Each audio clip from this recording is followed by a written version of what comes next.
porque la mayoría del tiempo de la sesión vamos a hablar no tanto de problemas, sino de soluciones, ¿no? Entonces, por eso es que tenemos que tener ese entrenamiento para poder verlo. Ahora, ¿cómo lo hacemos? Igual técnicamente se lo desarrolla. Número uno, buscando excepciones.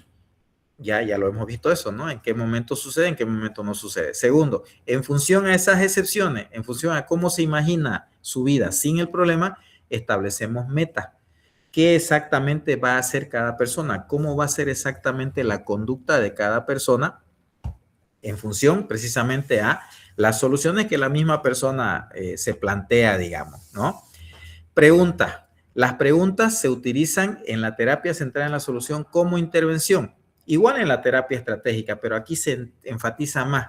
Por ejemplo, las preguntas de escala no solamente nos sirven para medir en qué consiste el problema de la persona, sino que nos sirven para generar y promover el cambio. Porque si alguien nos dice que los problemas de comunicación con su pareja de 0 a 10, 10, malísimo, 0, no hay ningún problema, nos dice que son un 8, le tenemos que preguntar, ¿y qué faltaría para que me diga un 10? ¿Qué más tendría que suceder para que sea gravísimo? Y al revés también, ¿qué tendría que pasar para que en vez de que sea un 8, que es grave pero no gravísimo, sea un 7, sea un 6, sea un 5?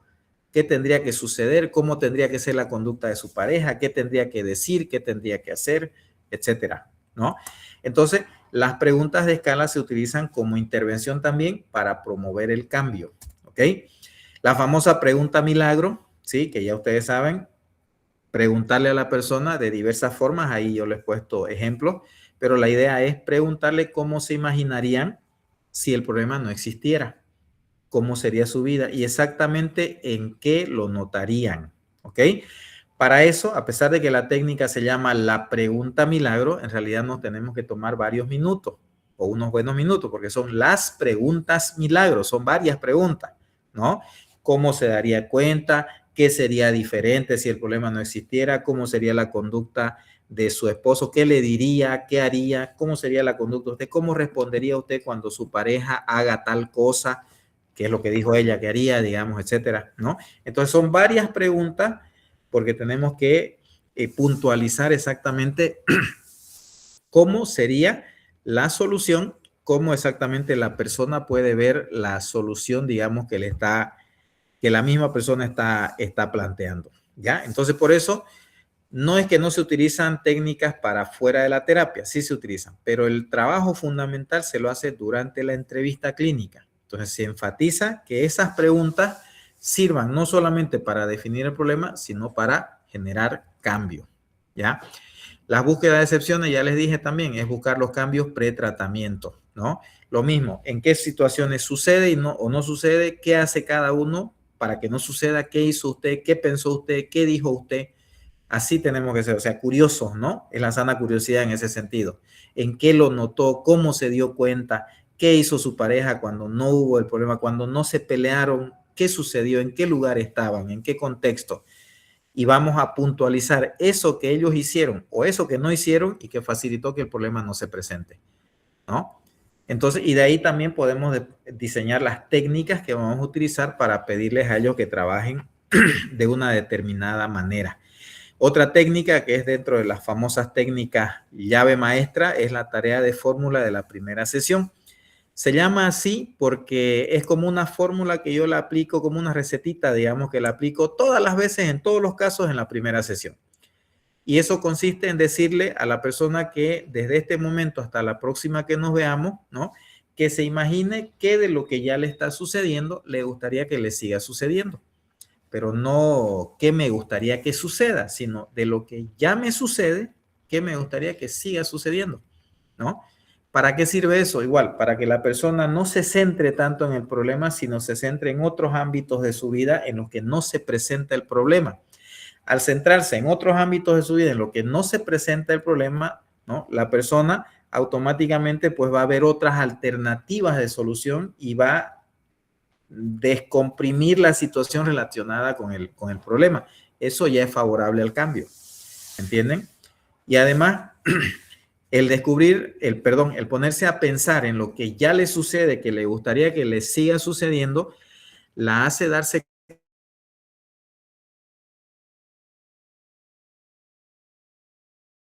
cuenta la persona que a pesar del problema que va a pasar es lamentable, pero no tiene recursos, no, a pesar de que sea lamentable lo que le puede, muchas cosas tiene salud, le gustaría seguir conservando la salud, por supuesto, ¿no? Tiene trabajo, le gustaría seguir conservando el trabajo, por supuesto, tiene unos hijos maravillosos, le gustaría seguir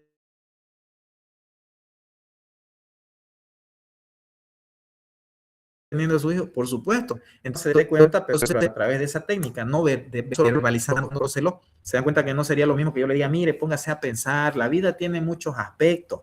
Usted tiene hijos, usted tiene su salud, usted tiene tal, usted tiene cual, tome en cuenta eso. Eso lo hace un buen amigo, una persona bien intencionada. Pero yo soy psicólogo, tengo que ir más allá de eso. Una forma de lograr eso es a través de esta técnica, porque la propia persona saca sus propias conclusiones y eso es lo que es real, pues, ¿no? Porque la persona se convence si sacó su propia conclusión. Es más fácil que yo me crea a mí mismo, pues, ¿no? Yo me creo. Entonces, si yo saqué esa conclusión, yo creo que eso es verdad y entonces lo asumo de esa manera, ¿ya? Bueno, por eso se llama así, tarea de fórmula en la primera sesión y se lo aplica en la primera sesión. Yo, por ejemplo, casi en todos los casos la aplico en la sesión 1, casi sea cualquier problema. Digo casi porque no en todos los casos es necesario aplicarla, digamos, ¿no? Hay matices según las problemáticas de las personas, nada es rígido, ¿no? Tiene que haber flexibilidad. Entonces, esa es la tarea de fórmula de la primera sesión de la terapia centrada en la solución. Y después tenemos la pelea estructurada de la que hablé, ¿no? Que es prescribir el síntoma, que es una forma de la utilización de paradojas, ¿ok? Bien, a ver, antes de la práctica, ¿dudas? ¿Hay algún momento en el que no se utilice esta fórmula en específico? ¿Algún Sí, caso, como por ejemplo, sí, cuáles sí. serían? Claro, por ejemplo, en un caso en el que, a ver, hay muchas parejas que tienen problemas, pero tienen buena comunicación. Y lo que quieren, por ejemplo, es definir si van a seguir juntos o no. Pero ellos dicen, nos llevamos bien, no hay violencia, nos ponemos de acuerdo. Pero el tema ahorita es que, por ejemplo, en el caso que les pasé, ¿no ves? De Gabriela y Rodrigo. Rodrigo, profesional, joven, sus objetivos ahorita eran desarrollarse profesionalmente. Y en cambio, Gabriela, la paciente, su objetivo ya era profesional, psicóloga encima, ¿no? Su objetivo no era ya lo profesional, era la pareja. Entonces ahí hay una disyuntiva entre los dos, pero se llevan bien. O sea, no, el problema es que ambos tienen que definir eso, porque él quiere mantener la relación, pero también está en esa disyuntiva, ¿no? Ahí, por ejemplo, no es tan importante la tarea de fórmula, porque no hay algo tan concreto, o sea, en cuanto a intervención ahí, es directo lo que ellos quieren lograr, que es definir la continuidad de la relación, ¿no? Entonces ahí tenemos que focalizarnos en la interacción de la relación, más bien al revés, no enfocarlo en otras cosas, porque más bien vamos a hacer que se distraigan más, ¿no ves? Hay que focalizar en lo que para cada uno es importante de la relación. Y ahí es donde cada uno va a encontrar pues la respuesta de si debe seguir o no debe seguir, pues, ¿no? Eso es individual. Entonces, por ejemplo, en ese tipo de casos no necesariamente se aplicaría. Otro ejemplo, en problemas sexuales, cuando hay un problema sexual puntual, por ejemplo, disfunción eréctil, eyaculación precoz, falta de orgasmo, ahí no es tan necesario aplicar la tarea de fórmula de la primera sesión. ¿Por qué? Porque hay un problema sintomático específico y puntual. Y la persona viene por eso. Este hombre que tiene disfunción eréctil lo que quiere es no tenerla. Y por eso está aquí, ¿no? Entonces la terapia tiene que responder a eso, pues. No quiere tener eso, perfecto, hagamos una terapia sexual, si es netamente psicológico el problema, para que eso no suceda. Lo distraemos y le pedimos que haga la tarea de fórmula, perdón, de la primera sesión. ¿Pero por qué? Porque ahí hay un problema específico. Entonces, depende mucho de las personas, del tipo de problemática, más que todo de las características de las personas. Por eso tenemos que ser muy observadores, ¿no? Y ver cómo es la forma de ver el mundo que tienen ellos, la interacción consigo mismo y la interacción con su concepción del mundo. Por eso en la evaluación esa es una de las primeras cosas, ¿no? Es que tenemos que saber las tres interacciones consigo mismo, sistema perceptivo reactivo, con otro significativo y con la concepción que tiene del mundo o de la realidad. Eso es lo que influye en el contexto, digamos. ¿Ok? Entonces, esa sería la situación. ¿Alguna otra duda? ¿Comentario? ¿Nada? Bien, esta tareita, anótense por favor, es para la próxima clase, ¿ya? Tienen que poner un ejemplo donde ustedes se van a inventar una problemática de pareja. Bueno, le pueden pedir ayuda a la IA, pues, ¿no? Que nos ayuda bastante, pero como decía ahora, la IA no es, la inteligencia artificial no es tan inteligente, se equivoca, ¿no? Entonces, que nos arme un caso de una problemática de pareja donde haya celos, infidelidad, violencia, no sé, cualquier cosa, y en eso ustedes tienen que ejemplificar cómo utilizarían ya las técnicas de estos enfoques, pero las tienen que diseñar mejor si las hacen ustedes. Las pautas se las puede dar la inteligencia artificial, no hay problema, pero la inteligencia artificial no aprende por mí, ¿ya? Entonces esto lo van a presentar a mano, por escrito, pero a mano, ¿ya? Así a la antigua. No sé si han escuchado, ¿no? En Europa ya se está empezando a volver a este tipo de situaciones porque se ha demostrado que el uso de la tecnología, en vez de adelantar en el aprendizaje, dificulta el aprendizaje, ¿no? Porque lo único ventajoso de la IA y todos estos avances es que me acelera la información, me ayuda a obtener rápido la información y eso es bueno, pero no aprende por mí. Soy yo el que tengo que aprender. Entonces, a mano, y ahí tienen un ejemplito, ¿no? Por ejemplo, si yo utilizo la tarea de fórmula de la primera sesión en un problema, que en este caso sería de comunicación, yo le tendría que decir algo parecido a lo que dice ahí, ¿no?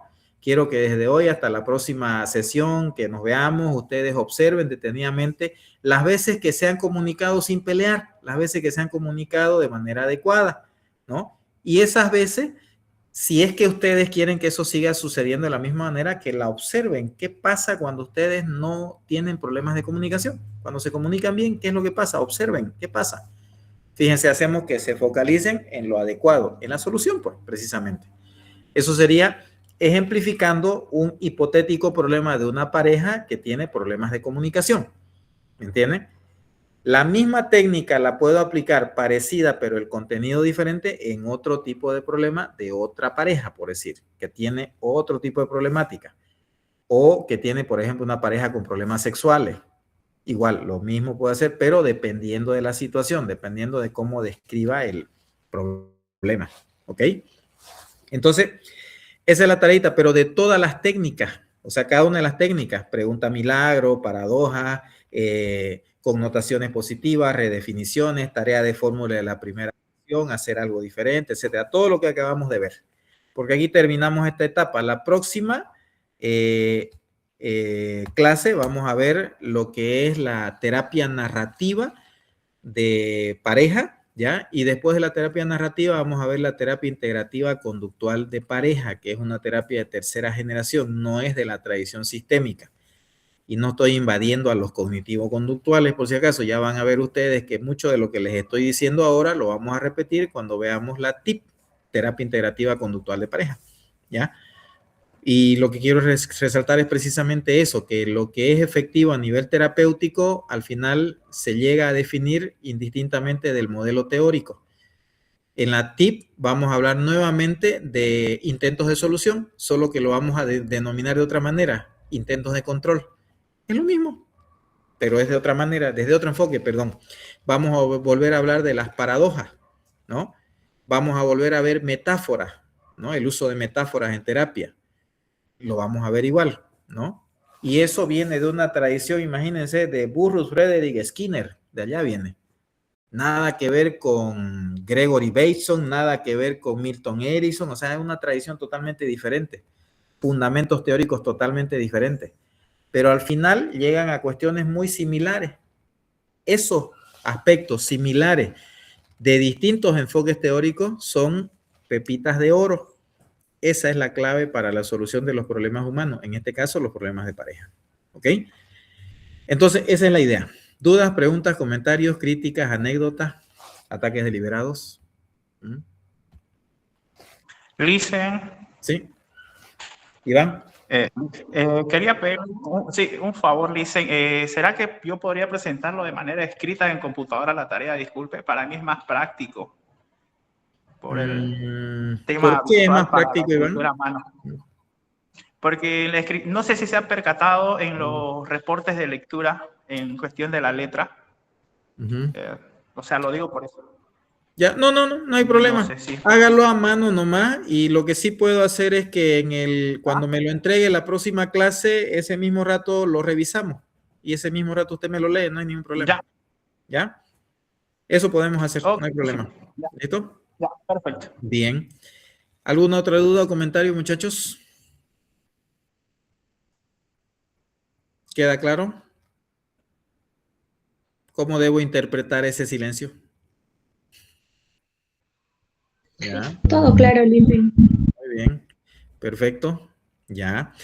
Bueno, muchachos, entonces, si está claro, lo dejamos aquí por ahora y la tarea, por favor, por escrito, la próxima clase, esto que acabamos de ver, de hacer. ¿Ya? Bien, buen fin de semana, nos vemos. Chao, chao. Listo, Lisa. En la diapositiva le encargo, por fin.